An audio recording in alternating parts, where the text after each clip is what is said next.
अस्सलाम वालेकुम, welcome to my YouTube channel Saba chemist और मैं हूं आपकी प्रोफेसर सबा स्टार। आज का जो टॉपिक हमने डिस्कस करना है वो है रिलेटिव एटॉमिक मास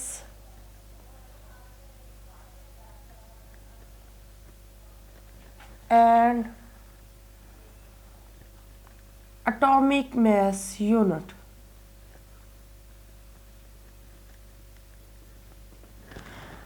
सबसे पहले हम लोग देखते हैं रिलेटिव एटॉमिक मास के मतलब।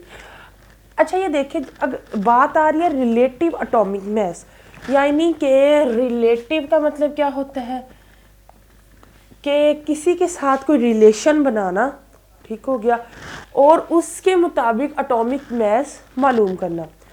अगर हम रिलेटिव एटॉमिक मास को डिफाइन करें तो हम लोग लिखते हैं the mass of an atom of an element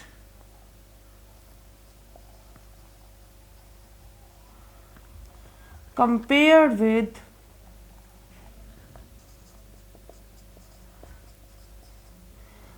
the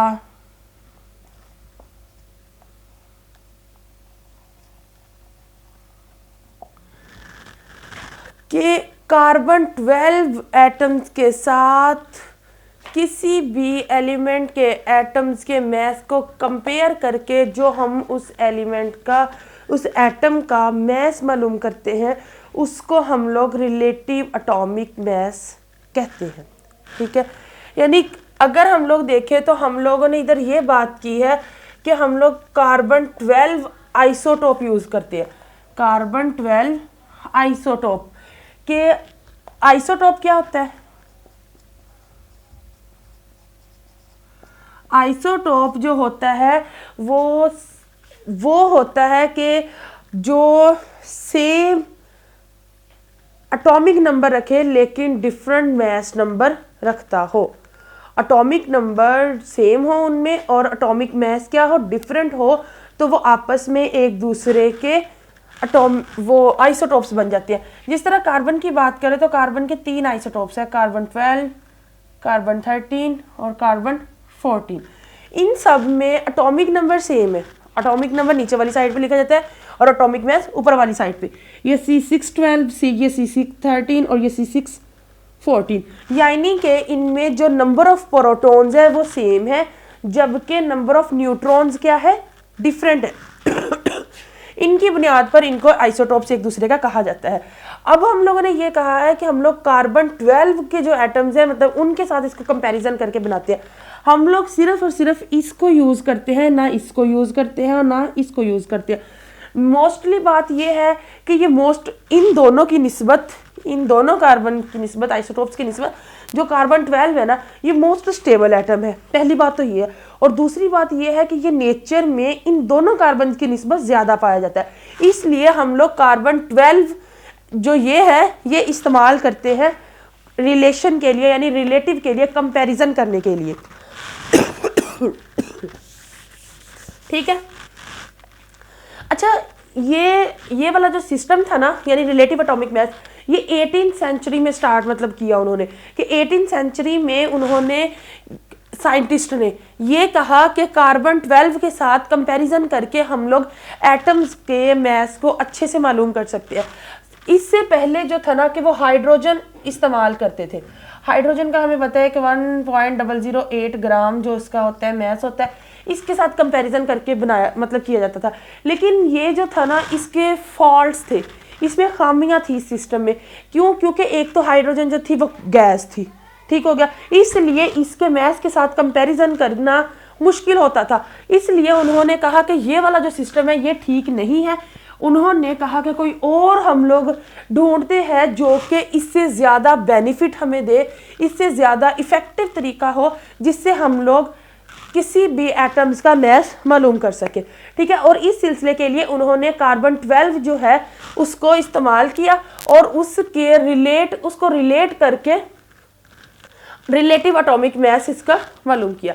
ठीक है, और अब ये है कि जिस यूनिट को, यानी कि कार्बन 12 है, हम लोग किसी शॉप पे जाते हैं, किसी भी कोई भी चीज़ हम लोगों ने ख़रीदनी हो तो हम लोग उनको कहते हैं कि हमें इतने केजी, मतलब किलोग्राम्स, किलो में हम लोग चीज़ लेते हैं कि इतने किलोग्राम हमें चीज़ दे दो।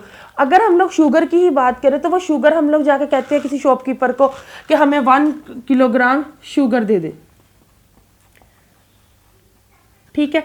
तो वो क्या करता है, वो हमें 1 kg, वो एक तरफ वो एक जिसको कहते हैं बट सा रख दे देता है, ठीक है, 1 किलोग्राम का, और उसके साथ कंपेयर करके हमें शुगर दे देता है, ठीक है। अब ये तो नहीं वो करता कि उसने उसके जो शुगर्स के मॉलिक्यूल्स है उनको उसने काउंट किया हुआ है, वो क्रिस्टल्स जो होते हैं शुगर्स के, और वो हमें काउंट करके देता है, नहीं, बल्कि वो कंपेयर करके, यानी एक चीज़ को कंपेयर करके दूसरी चीज़ के साथ हमें वो चीज़ प्रोवाइड कर देता है। इसी तरह से रिलेटिव एटॉमिक मास जो है, इसमें हम लोगों ने कार्बन 12 जो है, इसका एटॉमिक मास कितना है, 12, ठीक है। इसके एटॉमिक मास 12 है, हमें पता है। इसके साथ कंपेयर कर करके हम लोगों ने दूसरे एटम्स के मासेस को मालूम किया है। इस तरह से अगर हम लोग कहें कि ये कंपैरिजन करने से मास जो है वो बनता है। अगर इसके एटॉमिक मास यूनिट की बात करें तो अब एटॉमिक मास यूनिट, यानी कि इस तरह से जो कंपैरिजन करने के बाद जो भी एटम का मास बनता है वो हम लोग उसको लिखते हैं कि ये एटॉमिक मास यूनिट है, यानी कि उसको मुख्तलिफ, जिस तरह इस तरह इसका यूनिट क्या है, किलोग्राम, इसी तरह से इस तरह से रिलेटिव एटॉमिक मास का यूनिट क्या होगा, एटॉमिक मास यूनिट। अगर हम लोग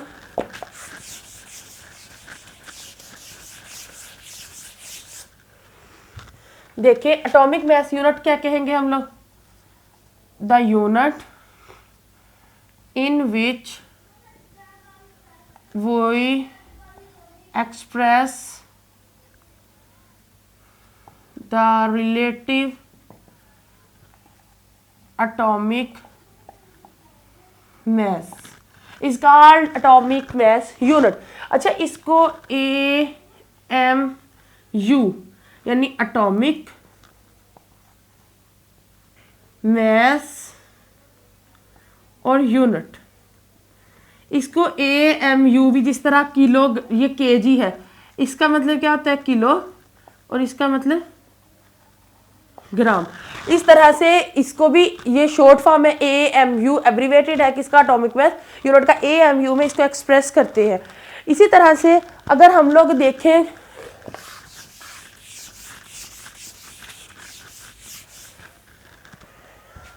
कि 1 AMU जो होता है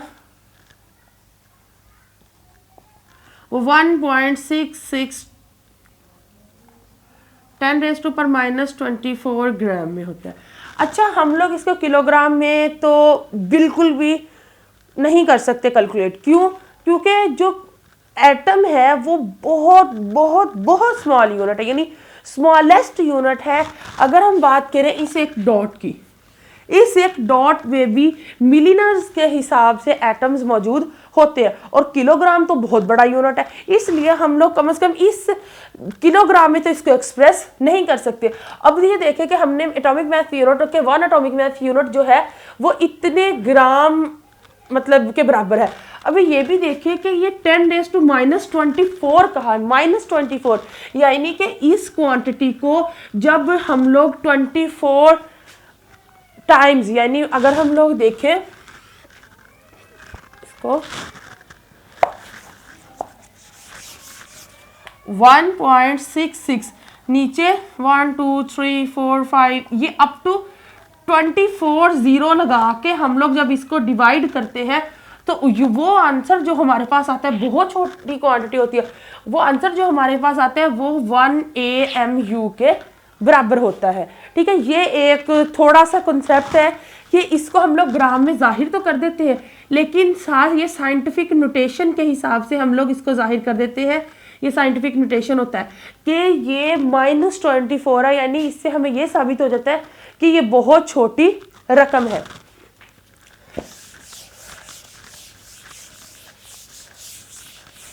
ठीक है, अब ना एक समझने के लिए ये बिल्कुल भी ऐसा नहीं होता, ये नहीं है कि बिल्कुल ऐसा हम लोगों ने किया हुआ है, नहीं, बल्कि समझने के लिए एक छोटा सा थ्योरेटिकली एक कॉन्सेप्ट दिया जाता है इस तरह से।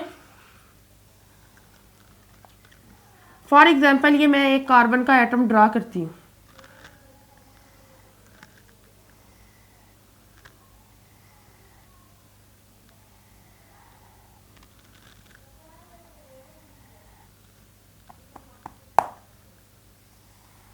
One two three four five six seven eight nine 10 11 12। ये कार्बन 12 का फॉर एग्जाम्पल मैंने एक एटम ड्रा कर दिया है, ठीक है। इसका ये क्या है, ये 1 AMU, ये भी 1 AMU, ये भी मतलब जो सभी ये मैंने बॉक्स बना दिए हैं ये 1 AMU है, ठीक है। ये बिल्कुल भी, ये बस एक थ्योरेटिकली प्रोसेस है, ये इस तरह से नहीं होता क्योंकि जो एटम है उसको डिवाइड नहीं किया जा सकता। ये बस समझने के लिए ऐसे है कि इसको कंपैरिजन किया कैसे है, ठीक है। वैसे इसको बिल्कुल भी एटम जो है वो एटमोस से निकला है वर्ड, जिसका मतलब है इनडिविजिबल, यानी बिल्कुल भी उसको डिवाइड नहीं किया जा सकता। ये अनडिवाइडेबल जो है वो पार्टिकल है, इसको फर्दर तकसीम नहीं किया जा सकता। लेकिन फिर भी उसको सिंपल जो है वो इस तरह से अगर हम लोग देखें तो ये क्या है, ये 1 MU है, ये भी 1 है, ये भी 1, मतलब सारे जो ये है ये बना दिए हैं जो मैंने बॉक्सेस पार्टिकल्स बना दिए वो 1 AMU पर मुश्तमिल होते हैं। अगर देखें हम लोग फर्स्ट जो है वो हाइड्रोजन ही लेते हैं। अगर हम लोगों ने इस तरह से कोई भी एक लगा लें कि तराजू की शक्ल लगा ले, ठीक है, हम लोगों ने इसको कैलकुलेट करने के लिए, तो क्या है कि एक तरफ हम लोग कार्बन का 1 मॉलिक्यूल ये वाला एक बॉक्स उठाया, इसमें हमने शिफ्ट कर दिया, और दूसरे में हम लोग रखते हैं हाइड्रोजन। अब ये देखें ये क्या है, ये बराबर आ गए, तकरीबन बराबर है, ठीक है। क्यों?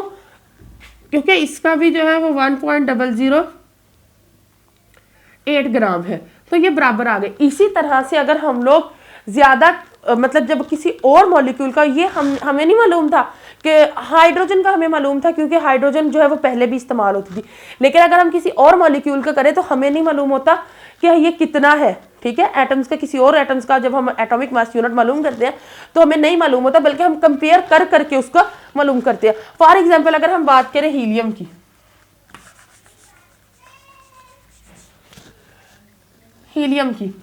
इधर हमने हीलियम का मॉलिक्यूल रख दिया।